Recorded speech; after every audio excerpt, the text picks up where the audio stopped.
Great day, everyone, and thanks for tuning into the Strategic Possibilities Show, where we discuss success and growth to help you launch potential in your personal and professional life. My name is Emmett Ferguson, and I am your host.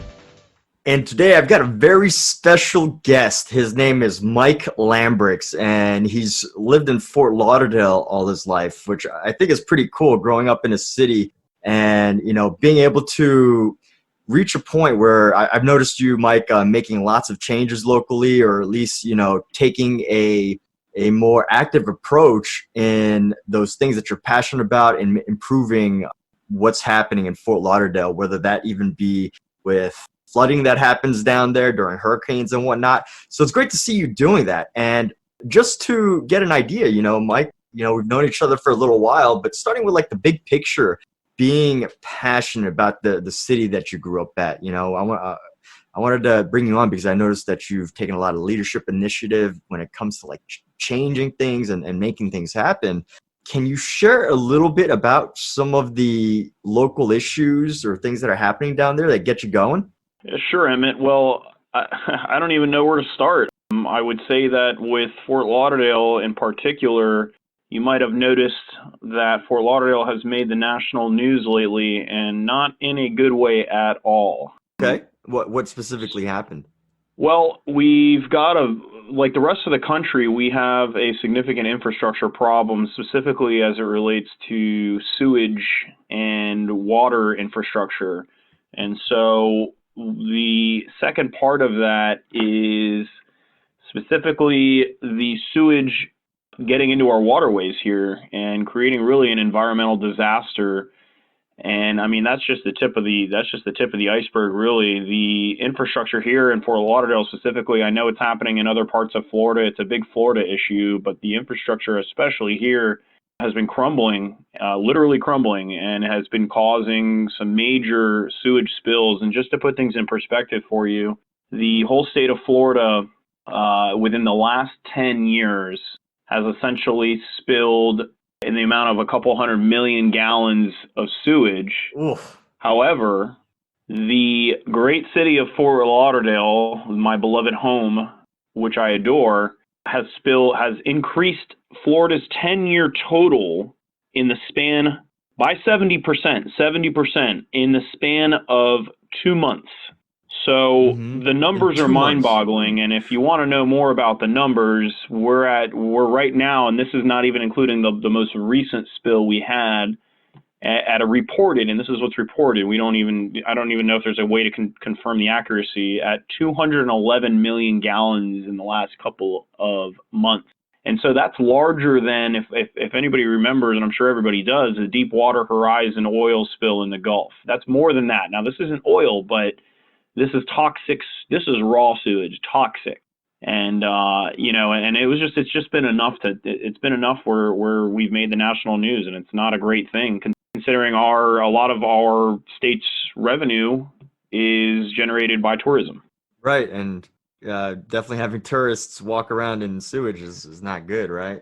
It's not a good look. The perception is very poor, and it's not stopping people from coming down here, but I think people just don't know any better. And we've seen instances of people kayaking and paddleboarding and being in and around the water that has been contaminated and not knowing a single thing. And so there's been residents locally here that have warned, folks that are coming down to escape the cold to get into the warm, beautiful waters of South Florida, and little do they know that they could get very, very sick by doing that. So it's been a tough situation to deal with, and it's not going to likely get any better anytime soon. And the city now is scrambling to make emergency, infrastructure upgrades in a situation really where they should have been doing this probably 10 years ago, or at least planning to do this 10 years ago. And priorities were not exactly there, and things were not exactly done right, and they admit that. And I see you on Facebook sometimes, and of course I see you getting involved locally in certain situations. I think there was something that you did with like the Waterways or something. There was something along like some of the lakes or something. Yeah. So Fort Lauderdale, and this kind of expands on the sewage crisis. But Fort Lauderdale, by many, is considered to be the Venice of the Americas, and the reason for that is because of Fort Lauderdale's vast canal and river system. And so, the largest industry in Fort Lauderdale is the marine industry. And so, what I'm getting at here is the marine industry, and more specifically, the waterways and the natural resources that we have been gifted with in Fort Lauderdale have essentially been the building blocks and the providers for all of the development and all the success that this city has enjoyed for so many years. And unfortunately, it has been disrespected and been thrown out, for lack of better terms, by developers and leadership, and so it was never made a priority, although it's been the reason why everybody's enjoyed such success here. And so, to your question, what I've been doing with the organization that I volunteer for and that organization is the Coastal Conservation Association, and I hold one of the vice president positions in the state chapter. The chapter has over 19,000 members just in Florida, and I'm the president of the Broward County chapter, which is the county that obviously Fort Lauderdale is in. Mm-hmm. For those listening that aren't necessarily familiar with the geography of South Florida and how the counties and cities lay out down here. So what we've decided to do, and even before the sewage spills, was we knew that the water quality in Fort Lauderdale was severely limited as far as what it used to be. And we're talking, this has been multi-decade decline. So we understand that oyster projects in other parts of the state and other parts of the nation have worked very well in filtering water. And to put things in perspective, one oyster filters 50 gallons of water a day. So naturally, in our waterway system here in Fort Lauderdale, there are and used to be a lot more oysters as part of the natural environment. So what we are doing is essentially a research project to determine what areas in the waterway system in Fort Lauderdale will sustain oyster growth and what areas won't, and under what conditions are they sustaining it, and under what conditions are they not. So it's really a big data gathering process, but I would say it's the first actionable item that anybody has done, including any of the leadership of Fort Lauderdale and the city itself, for remediation efforts in the waterways. And so for us to be able to act at scale, we have to learn what we need to do first and what areas need to be addressed more so than others. So it's a complex fix, but if you don't start somewhere, when are you ever going to start? So right. That's essentially what we've done.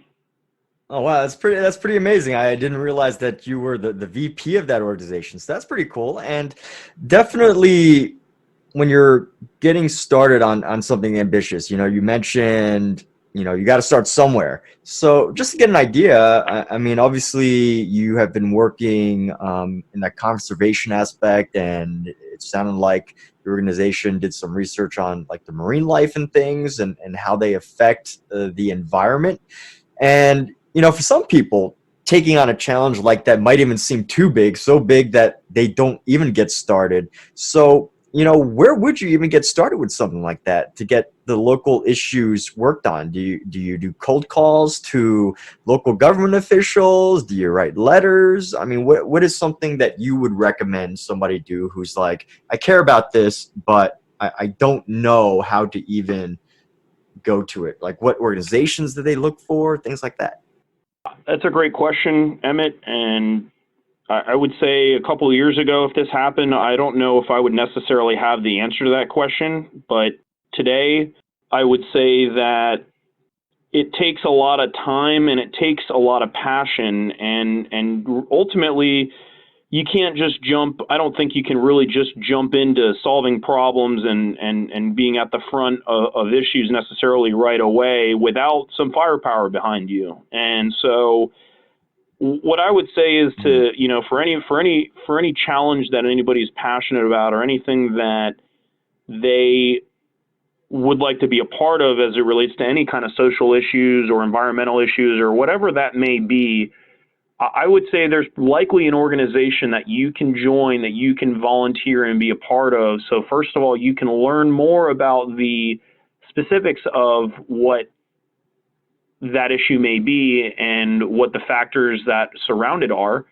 And secondly, then you can leverage the organization and the power of the organization, which oftentimes has resources like members and has resources like money, to be able to help spread your message and do more to react to the problem instead of, I would say instead of talking, and I think a lot of time can be spent and can be wasted talking about things instead of doing things. And so in my nonprofit experience, it's always been, a lot of people are always willing to speak up and say what their opinion is and willing to offer their support verbally, but not necessarily get their hands dirty and do the job itself. And so, just simply my advice would be to join an organization that also speaks to and works in the same areas that you are passionate about. And for example, for me, I love to fish. I love the Waterways, and Coastal Conservation Association is a great organization of like-minded folks that care a lot, just like myself, and it's a well-established organization. And get in there and get into leadership and get volunteering and just do as much as you can to be involved. And you'll see really quickly that people will see the leadership and they will respect it, and you can continue to climb into higher ranks into what you're doing. And as you do that, your voice gets stronger.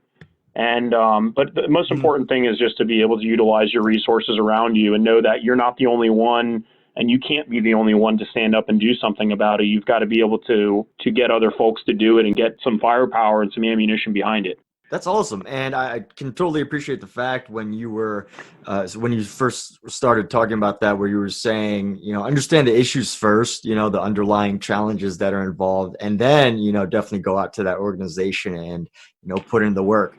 And I totally appreciate you sharing that idea on the fact that, a couple of years ago, you might not have known. And, just to backtrack to that idea a little bit. So maybe I didn't notice it when I knew you, but have you, it doesn't sound like you started as a VP, right? You had to work your way in. So can you share a little bit about how you got into taking on these types of roles? Like, have you been doing it for a long, long time? Or is this something that you started to pick up more after, after like college and things?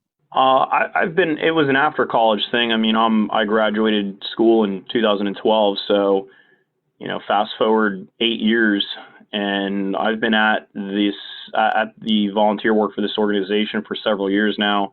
And the one thing I learned very early, and this was from a former boss of mine, was, you kind of see as far as you can see. And then once you get there, you see further. And throughout my 20s, and I'm 30 now, but throughout my 20s, Congrats. I kind of always thought that I knew what was going to happen, or that I always thought I had a very good idea of what next year would look like when I was 22, what 23 would look like, and 24 and 25. And I had the right vision and the right ambition, but things happen and things change so quickly, I think, in your 20s. And like a year's time in your 20s is like forever, and so much changes. So for your younger listeners, anybody that's in their, late teens or early 20s, that stems back to just, as I would say, patience, and take it a step at a time. Because if you put enough work and you do the right thing, you'll end up getting there. But you don't just high step it into a senior leadership role in a company, or even in a nonprofit, or really in anything, until you really kind of earn your way there, I would say, and learn enough about where you are to be effective at a higher position. And so with this organization in particular, I went to a banquet because I was running a fishing club that I had restarted. And I went to a banquet because I heard about it, and we got a table, and I want to learn more about it and start to kind of broaden my efforts in what I was doing in nonprofit work to larger organizations that had more impact. And so I went to this banquet, and I was like, wow, these people are really doing a great job here. There's so many different issues that I really had no idea about, and we need more people involved. We need more of this organization. And then I looked around a little bit more, and I went to the folks that were running the banquet, and I said, look, I want to get involved, on the committee with this banquet. Let me know how I can help. And you'd be amazed you'd be amazed at how few people ever come up to me and go, hey, Mike, let me know what I can do. I want to be a part of this. I'll come to the meetings. I want to be a leader in this organization. You just don't see it that often. So I think I surprised these people when I said that to them. So I attended the first committee meeting, and this is just for the chapter for Broward County. And it turns out that, we shared some really, really good ideas, and my experience in this little fishing club that I had started and I was running with a couple hundred members, I was able to share a lot of good ideas and good points with these folks, just from the experience of this fishing club that I was running. And that's essentially how I got started in all of this. And again, it goes back to what you're doing, what you're passionate about. Mm-hmm. And I'm passionate about fishing, and somebody else may be passionate about music, and somebody else may be passionate about movies, or somebody else may be passionate about running, or whatever that hobby is or that thing is. There is somebody else out there just like you, and likely a group of people out there that are just like that are using that passion and sharing that passion to do better things in the community for the overall good of the community. Mm-hmm. And so I started this little fishing club, and I kind of, after that, used those skills that I learned from running this fishing club and growing it into the larger organization. And I used those skills to eventually become the president of the Broward chapter for the CCA. Mm-hmm. And then from there, I had the opportunity, because I had grown this chapter so much, and I had showed so much initiative and passion and work and just drive to make this organization in general overall better. And that's when I was put on the management committee for the state, and then finally put on as one of the vice presidents in line, in the tiering up or the hierarchy of the leadership positions within the organization. So It just takes time, it takes focus, it takes energy, it takes effort. Did I mention it takes time? And and so if somebody's really passionate about something, and you approach that hobby or whatever that thing is that really kind of gets you going, and you put a lot of effort into it, it shows to other people, and you can take that as far as your ambition lets you, or as far as you want to take it. Nice. And the sky's the limit. You can do anything you want if you put your mind to it and you focus enough on it. That's a fantastic message. And just thinking about what motivates people, you did mention that you have this passion for fishing and different types of motivation. They say that some people are motivated by the potential rewards, and then some people are motivated by the avoidance of a bad situation that's going to happen, or avoiding pain, right?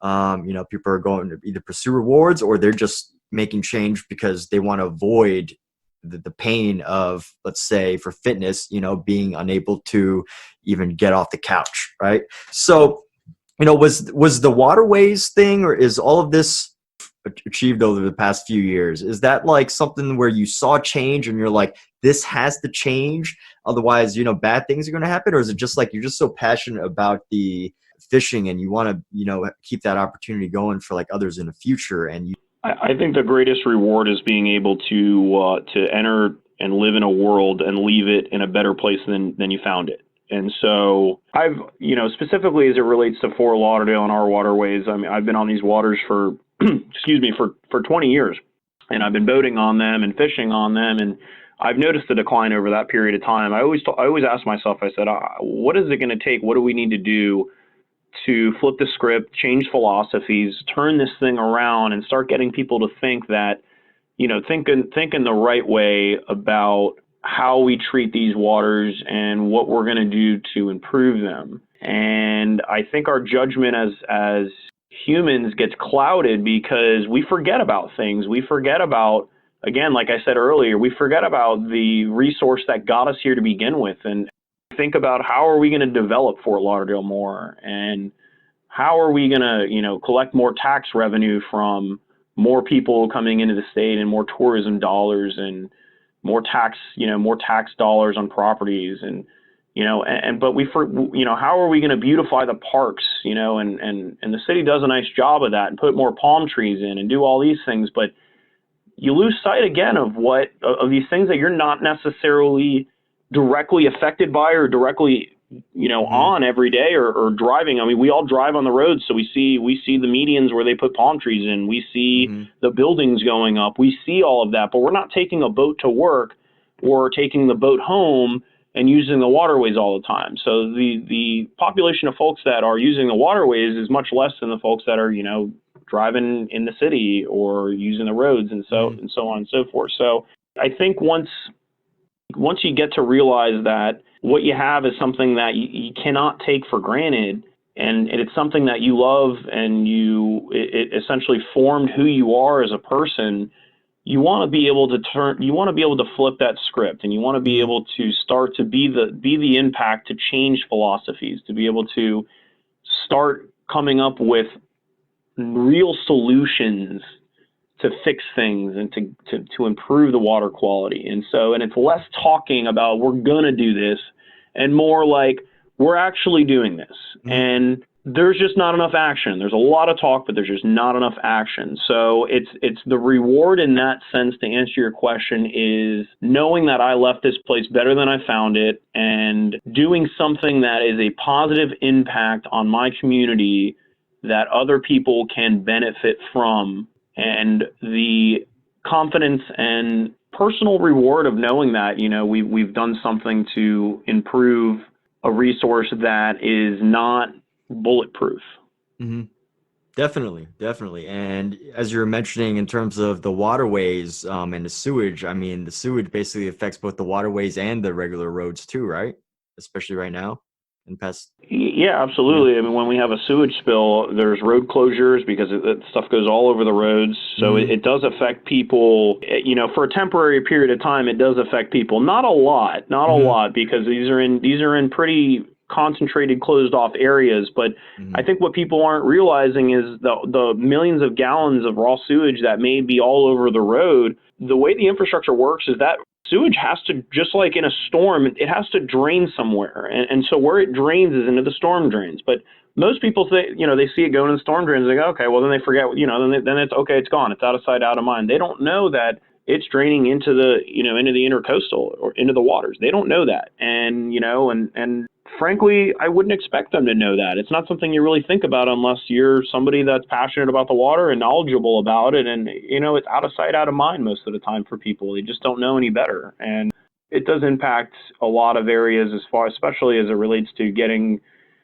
closing roads down and whatnot. But that's all very temporary. The effects of spills like this, these disasters can have lasting effects for many years. For sure. And it's definitely one of those things that, at least I personally, even though I've lived in Florida for a little bit, don't really think about, because sure, when it happens right near your property, yeah, you notice it. But then beyond that, it's like the nearest problem is what you're going to end up focusing on anyways. So just to get an idea, a lot of success, right? A lot of change, a lot of personal improvement, career opportunities, they come from your actions, but at the same time, finding the right mentors help. And I noticed that you had like a few mentors that, you had mentioned, people that inspired you throughout the years that I knew you. Did you have a lot of mentors in your life, or just like a select few that had helped guide you to, making these things happen? I wouldn't say that I had a lot of mentors as far as numbers are concerned, but I would say that I was always open to befriending people and learning from them and getting to know them. But once I learned more about somebody, then at that point I could assess whether they would be somebody that I could look up to as a mentor if they were willing to take on a mentee, so to speak. And the one thing I would say is I surrounded myself with people that have driven results over their careers and their lives. And it goes back to the ones who can talk and the ones who actually act. And I would say that the ones that talk more are not necessarily the ones that can act, and the ones that have been more successful, and the ones that I really paid more attention to. And I think that there are different mentors for different things, and folks should be certainly open to accepting different types of mentors. Sometimes you have personal mentors and helping you make the right choices in life and doing the right things. And sometimes you have business mentors. And the one thing I would say is don't ever burn a bridge, because some of my old, former bosses have been the best mentors, and they're great friends of mine to this day. And those are always people that if you need to pick up the phone and ask them a question, that you can always do that, and they're always available to give you their time. So I would say over my relatively short career, I've had maybe about 3 mentors and 3 people that I've really been able to lean on that I know would give me the no nonsense advice. And be the ones to give me the tough love and the unfiltered real talk, as opposed to, coddling me along and telling me what I want to hear. Because most of the time I've heard things, it's the things that I didn't want to hear, or I didn't like hearing, that were the most important and the most effective things that I learned and I heard from people. Right on. And I think that's so important to have people around you who aren't just like all everything's optimism and flowers and sunshine. There's definitely going to be challenges ahead, and those people that push you are going to be the people that are going to help you a lot. And I hear that as a pretty good message among like mentors and mentees who have found great mentors. So with that, I'm just thinking about the career. You've done a lot with the nonprofit area, and in terms of the coastal ways that are in Fort Lauderdale and everything. So I noticed that you're a wealth advisor now. I mean, how'd you get into that?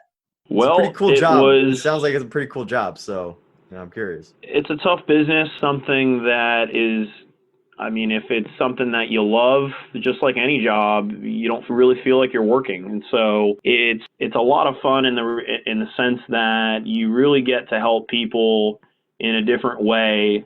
And you get to be the unemotional discipline factor in their lives as it relates to planning for their futures and investing money and essentially that rock that they can have, that wall that they can lean on. And when things, when things may not look so clearly, and especially in the last week, I think it's really appropriate to cover, essentially to expand on what I just said, because a lot of people, they need the guidance, they need the help, and they need that rock, so to speak, in their lives as it relates to their finances, to be able to, as it relates to be able to get them through situations and whatnot. So, this week has been challenging in that respect, but I'll tell you the cost of good advice and the value from that is, in my opinion, can be priceless. So, but to answer your question, this was my dream job, I would say,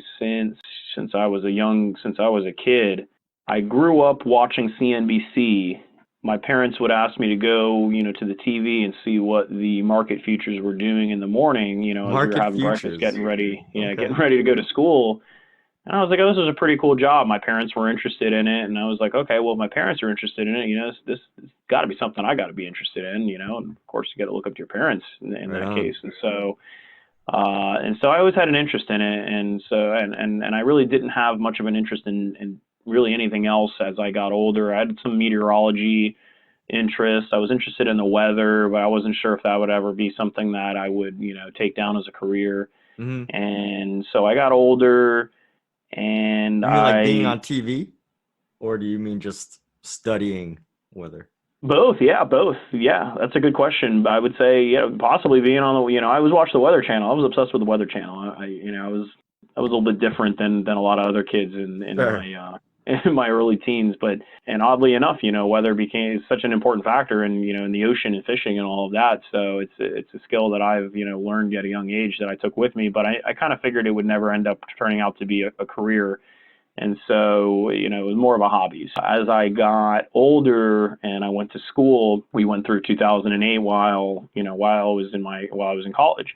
And so all that changed everything as it relates, everybody started going and doing their master's programs and going to law school and trying to figure out a way to stay in school, because it was so hard to it was so hard to find a job after that. I mean, a lot of people don't really remember, but things were not good for a couple of years. It was tough to find work. So I got involved with an education startup, a technology company that I thought was a really cool concept. And I was really passionate about what they were doing, and I loved the upside of being able to see if the company could grow into something really big and whatnot. And so I had the opportunity to do that for a couple of years, and then I had after that an opportunity to be able to actually get into what I really always had wanted to do. Once that door opened, I don't know if there was anything that was stopping me from keeping that door open and letting it shut in my face. So I went through I interviewed, I think, with 13 different people at Merrill Lynch in Fort Lauderdale. Mm-hmm.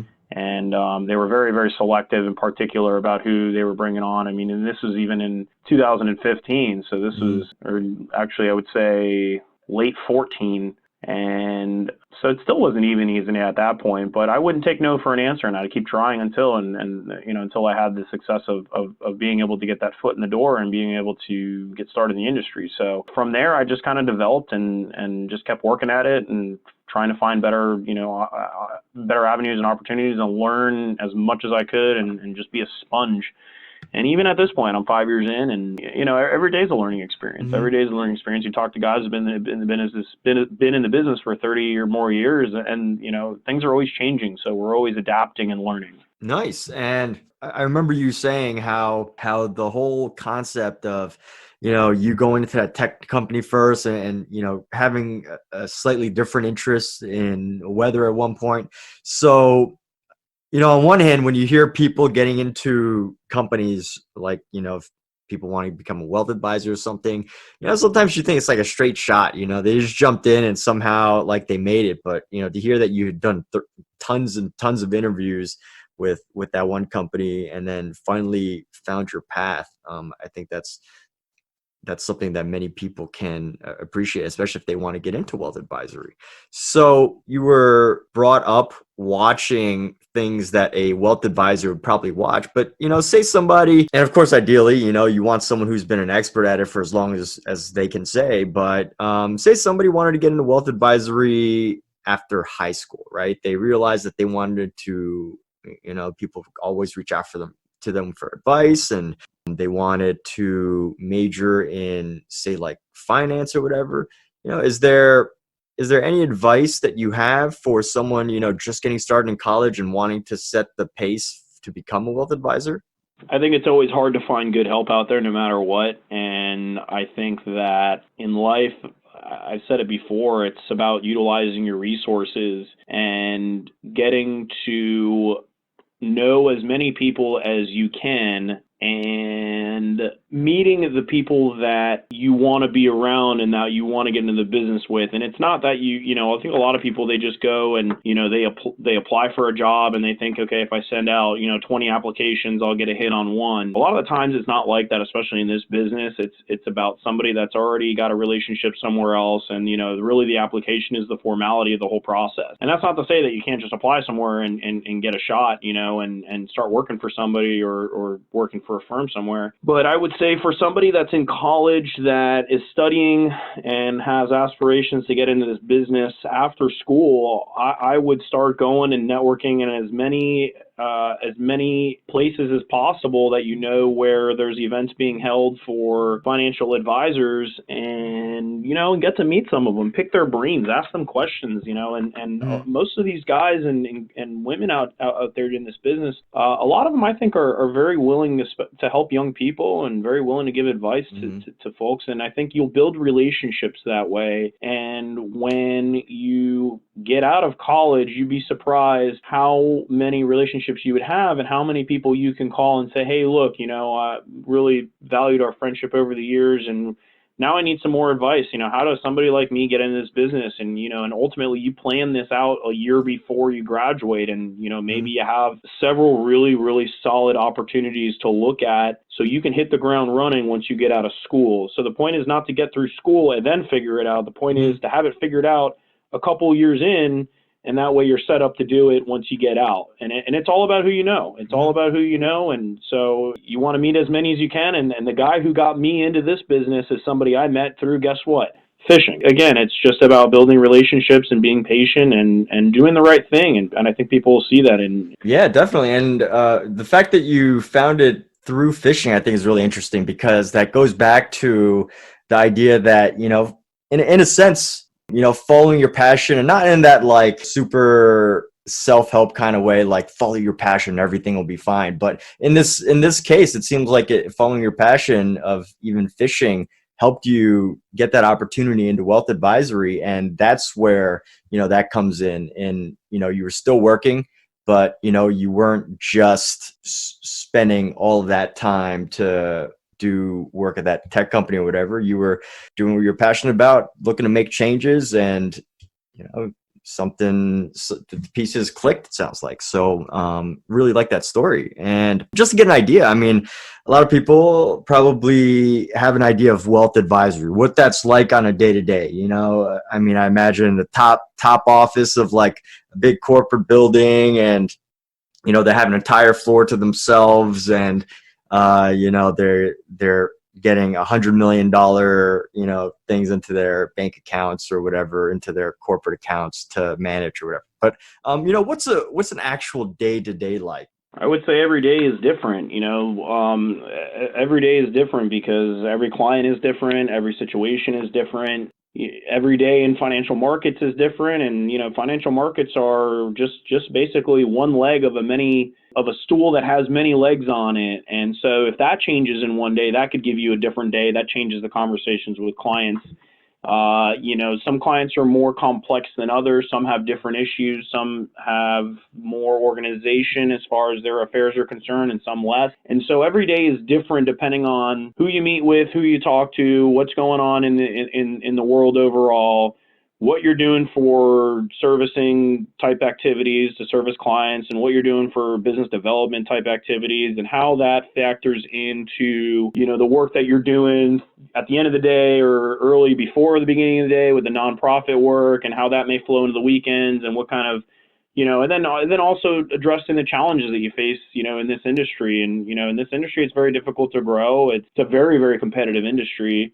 And so, especially being a young person, it's not easy to grow very quickly. So me personally, I don't sit in the marble golden office at the top of the 40th floor, in the biggest office building in Fort Lauderdale. I own my own shop. I started it 3 years ago. I've got a couple of people here. I rent office space from some other advisors using, that are in the same broker dealer, same compliance firm. So we're able to do that. It's not golden floors and, it's not marble walls, but I'll tell you what, I pay the rent on my own, and I don't think my clients need to pay for me to have the fanciest office in the world. They pay for me to do a good job for them. And so, for somebody that may be attracted to that, there's plenty of firms out there that have the fancy office and have all of the bells and whistles of, of all of those types of, resources that these large firms have the means to be able to provide.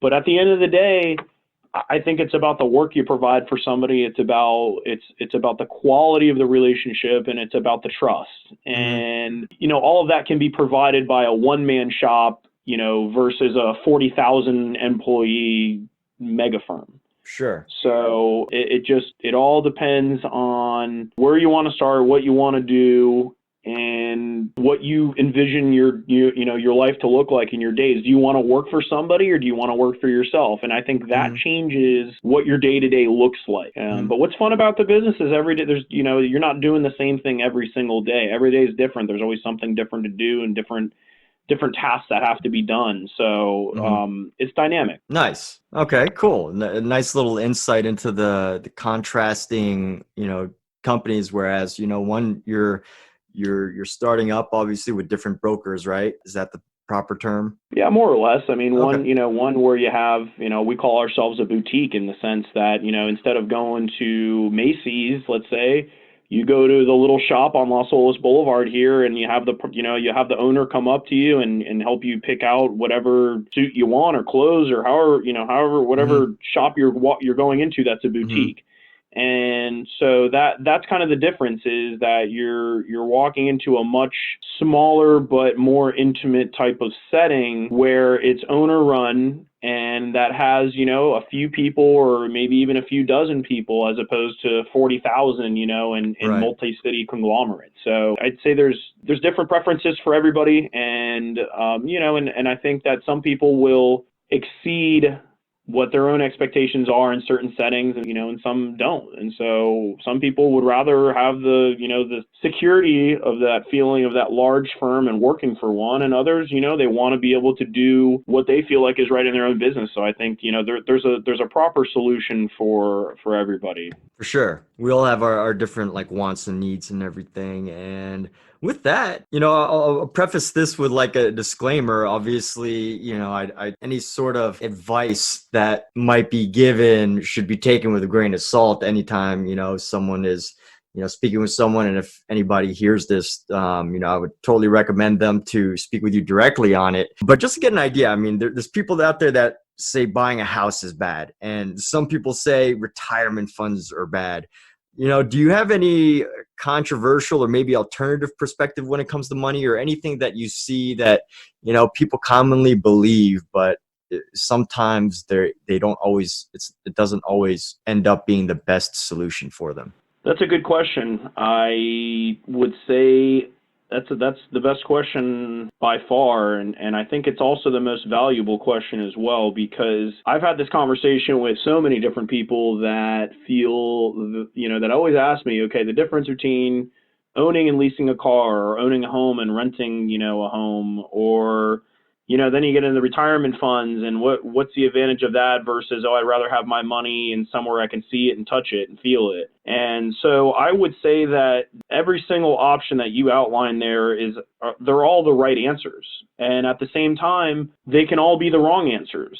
And so I think it really depends on somebody's particular situation and what their whole picture looks like to determine the proper avenue for somebody to be able to invest their money, whether it be buying a home or buying a rental property or more real estate, or to utilize the advantages of a retirement account. And with every kind of advantage, I would say there's a disadvantage. So there's always a push and pull going on. So it just depends on somebody's situation. If they need the tax help, if they're paying a lot of taxes and they need a way to defer some of those taxes, if they're in an area that has, that on the other side of it, if they're paying a lot of money in real estate taxes, does it make sense to own a home in that area? Does it make sense to buy a home that's older or newer? I mean, depending on maintenance costs, how much money should be invested in a retirement account, and how should you allocate that? That's a whole nother conversation, but I would say it all works, and it all depends on the situation that somebody's in and what their picture looks like in general. And so I do what I know when it comes to my personal affairs. I love the stock market. I understand it. I do it. I know people that love real estate because they understand it and they do really well at it, and I respect that. And frankly, I think that people should do what they know, but at the same time, people should always be diversified in different asset classes. And sometimes the stock market does offer a lot of options that help you diversify when you look at it rationally. And sometimes it's for some people, and other times it's not, but there's a lot of advantages to all of those different factors. So that's always a fun conversation, because it just depends on so many things. Mm-hmm.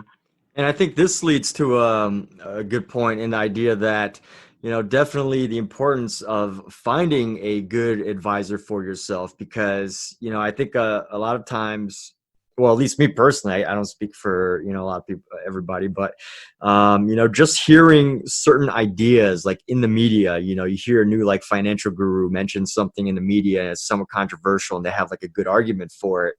And then, you take that as a rule. But at the end of the day, as you were saying, finding people who are finding out the specific situation, everybody's in a different situation, and to be able to, pair or connect with a good advisor who, is able to help you dig down into your needs is more valuable than just taking that piece of advice that someone said on TV. So I think that's really important. And I'm so glad that, you're able to share that. And just to get an idea, I mean, with everything that you're working on, I mean, you're a wealth advisor now. You're looking to, make some good, important changes in your city, in your hometown, and with all of that, continuously being part of different, fishing groups. So you've got a great hobby there as well. How do you manage a busy schedule like that? I mean, we've all got the same 24 hours per day. I mean, do you have any tips for people in terms of time management? People who would like to do more things while also having time for like hobbies and cool things like that? Emmett, I would say that the most valuable tool that I've used and the most valuable discipline that I've gotten myself into is to put everything in my schedule and in my calendar. And I keep my calendar on my phone. I get alerts. It keeps me on track, and I task out things for myself to do. And that way I don't want to say never, but I very rarely forget about things because they're in writing for me. And my situation I think is a little bit easier. I don't have a wife. I don't have kids. I have a wonderful girlfriend, and believe it or not, we share each other's calendars with each other. So I know what's going on with her, and she knows what's going on with me, and she's busy in her own right too. So to be able to coordinate that, coordinate things at home, but also to coordinate things in the professional world, to be able to coordinate things in the nonprofit world, which I still consider the professional world. And then, and after that, there will still be time if you make time for things you want to do. And I've been caught being more of a yes guy and saying yes to everything. And it's afforded me so many opportunities and so many relationships and things that I've learned and people that I've met. But at the same time, you've got to say no sometimes. And that's the hardest thing, I think, when you're ambitious, is to be able to learn how to say no, but not worry that person won't invite you or won't include you in the next, in whatever that next invitation may be. But you just remind them, you say, look, I'm not able to do it. Please keep me in mind, because in the future, I absolutely want to do whatever that thing may be, whatever that event is, whatever that next fishing trip is, or whatever it is. But I think people make time for the things they want to do, and you can always schedule things around the times that you want to leave for yourself. If on next Saturday, I want to go to dinner and a movie with my girlfriend, it's in the calendar. Nothing else moves that unless it is absolutely mission critical. And it has to be something really, really serious for those that, for the gentlemen out there with girlfriends and wives, you know where I'm coming from. So right. You just got to prioritize it, and you've got to make time for it. And when you do that, you're able to figure out and fit in everything else you want to be able to fit in. And so I lead a busy life, but it doesn't feel that busy, I guess. It's hard to explain it, but just structure is really important.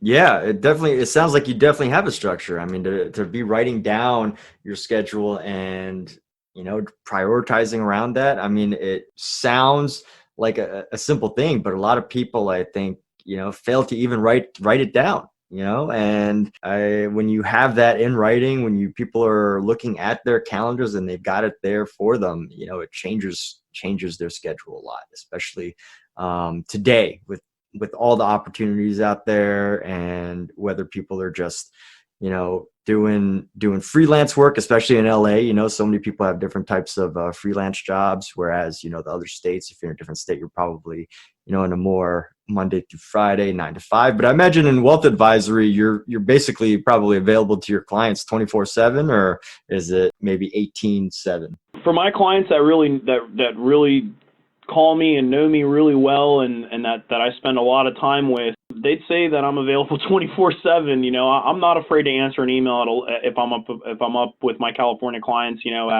on the East Coast, 3-hour difference, obviously. And I've got clients in Santa Barbara and LA. And, so I have email conversations all the time, 10, 11 o'clock. It doesn't bother me whatsoever. I may be a little bit too pinned to my phone, and I'm probably guilty of that and having a hard time turning it off. But it goes back to doing what you love. And if you love to do what you do, it's not really work to me. And I love to make clients happy. I love to be able to be on point with them all the time. And, I've had people call me over the weekends, and I have no problem calling them right back. It does not bother me in the least bit, and it's not inconveniencing to me. And clients know they can read. Everybody's got my cell phone, and most of them, if not all of them, they really respect that fact. It's not like somebody's blowing me up at 2:00 in the morning, Eastern time or anything to, I can't sleep to ask me, I got to ask you this question, and so I think it works out pretty well. I think a lot of people know I'm on the go all the time, and they know if I'm not in the office, they can always reach me on my cell, and it's a reliable call that they can. Nice. Wonderful. Well, thanks for sharing all of that, Mike. You've definitely given some great perspectives in leadership, making things happen for yourself. And I think you even gave an entire plan on how a recent college freshman can plan their route into becoming a wealth advisor with that. So, you're definitely giving a lot of great tips for anybody listening to this. And, I wish you continued success in everything you're doing. Thanks for stopping on here. And by the way, just want to get an idea of what's the name of your wealth advisory. Is there like a website that you recommend people going to visit if they're interested? Yeah, absolutely. It's KLW Wealth.com. And we are in the process of rebranding, making a slight change to KL Wealth Advisors, but it's mostly the same team, same location, and folks are dealing with me directly, so they can go on the site and check it out and get a little background on what we do and who we are, and hopefully that gives them a little bit more insight on what we do. Wonderful. All right, Mike. Well, thanks for sharing your time doing this interview, and to everyone out there, I hope all of you got some amazing value out of this in terms of building your careers, making changes in your hometown, making changes where you're currently at. And I love the whole message of, it doesn't all happen overnight. These are things that you've been working on, Mike, for quite a few years, it sounds like.